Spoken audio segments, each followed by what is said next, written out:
Hey folks, we know that God doesn't play games, and all these people out here right now playing games with God in and out of the church. Sooner or later, sooner than later, it's going to be ready or not. Here he comes. I'd like to say something real quick before I start this video. I deleted my last two videos because of the meanness that people, you just wouldn't believe it. I want to say something though, because there was a couple people saying something about my husband does this and this and this, and he never says anything. Look, I'm gonna tell y'all ladies something, okay? Coming from a man. 10 years ago and before, I didn't tell my wife anything when I was in pain or if I was sad or whatever. Even 6 years ago, I didn't tell my wife anything about that. So yeah, I'm sure she thought the same thing y'all think. Oh, well, my husband he doesn't show his pain, he doesn't do this and that. Well, I got to the point where I don't care. And that's the truth, I don't care. The reason why I used to do that, and the reason why some of your husbands do that, is because we men think it makes us look weak to show emotion in front of a woman.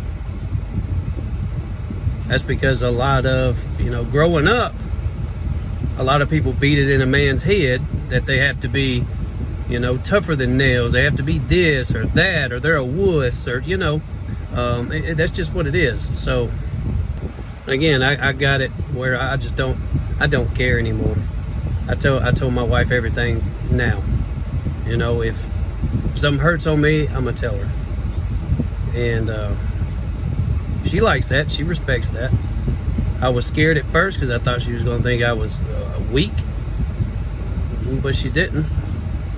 And if she thought that, I wouldn't know. But she didn't act that way towards me, And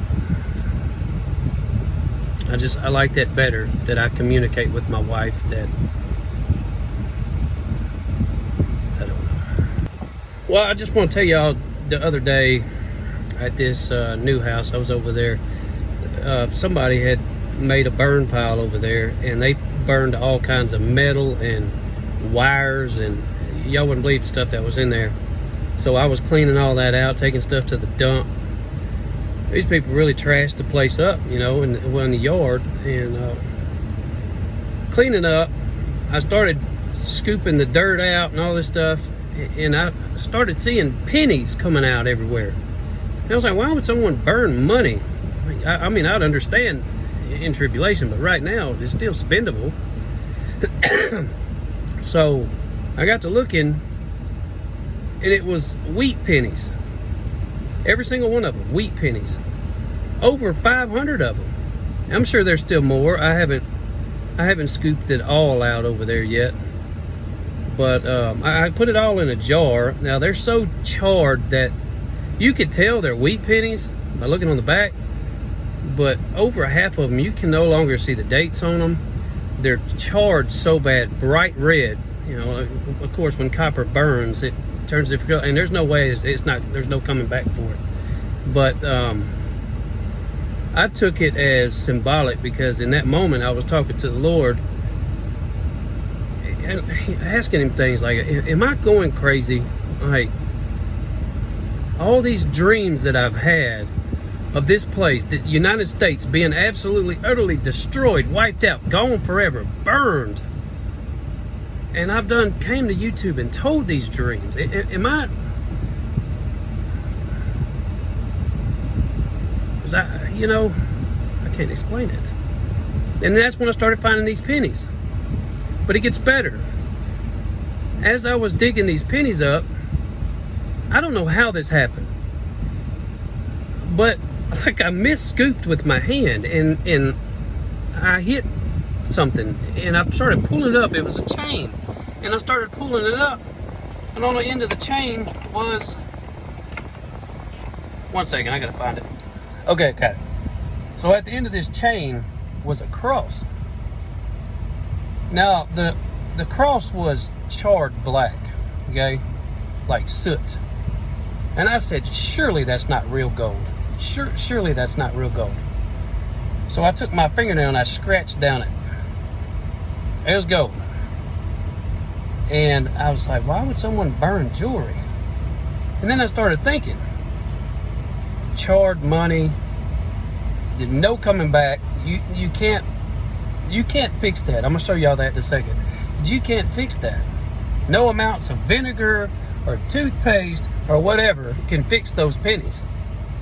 They're ruined. I'm sure that you could still sell them. Somebody would want them because they're wheat pennies, but it's just the point. They're gone, melted. I mean, they're so bad that you could take your hand and bend them right now. I mean, that's horrible.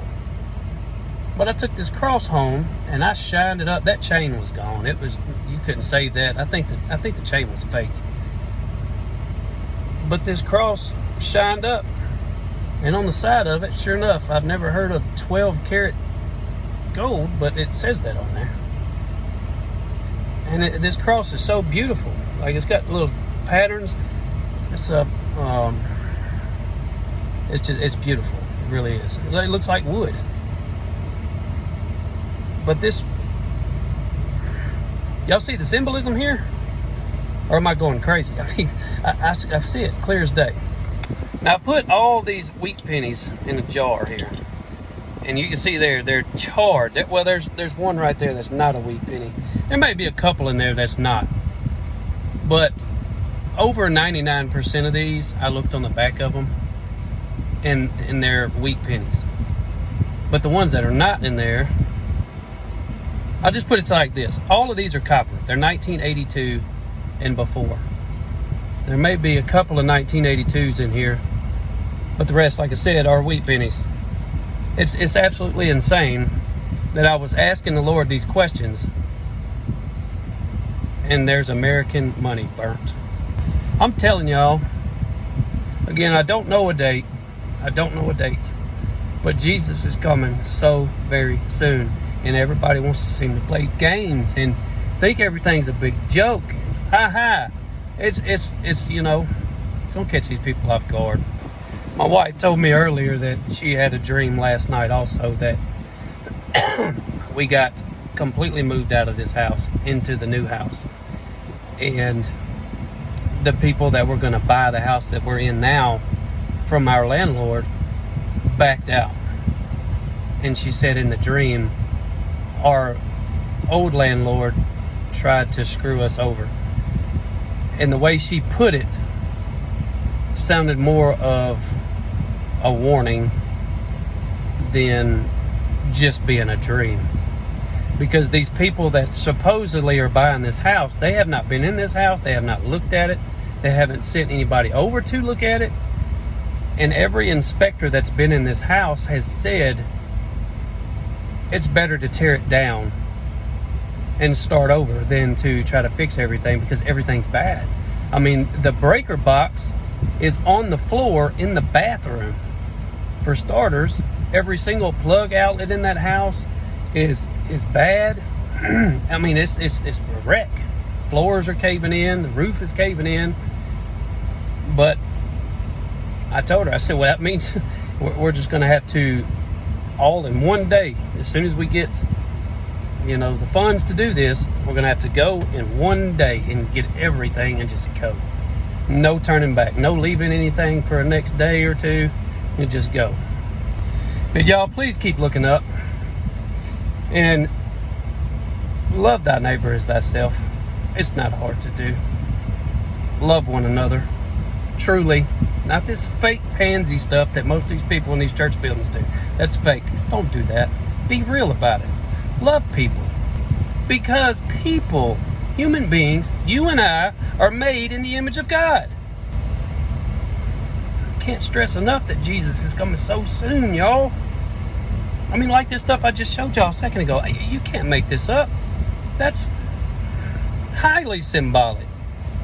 And I hope and pray that y'all understand that. And keep looking up, folks.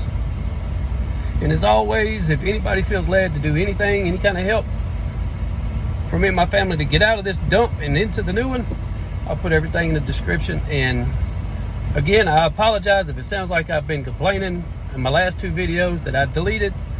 I wasn't complaining. I was just letting y'all know that I had to do a lot of things by myself over there. That's it. And I do have pains, and I'm sure everybody's got pains, you know. Again, I didn't mean to try to sound like I was complaining. I'm not. It would just be nice to have a friend or something to come help, which I really don't have. Keep looking up, y'all. I do love you. I truly do. God bless. Romans 10:9-13.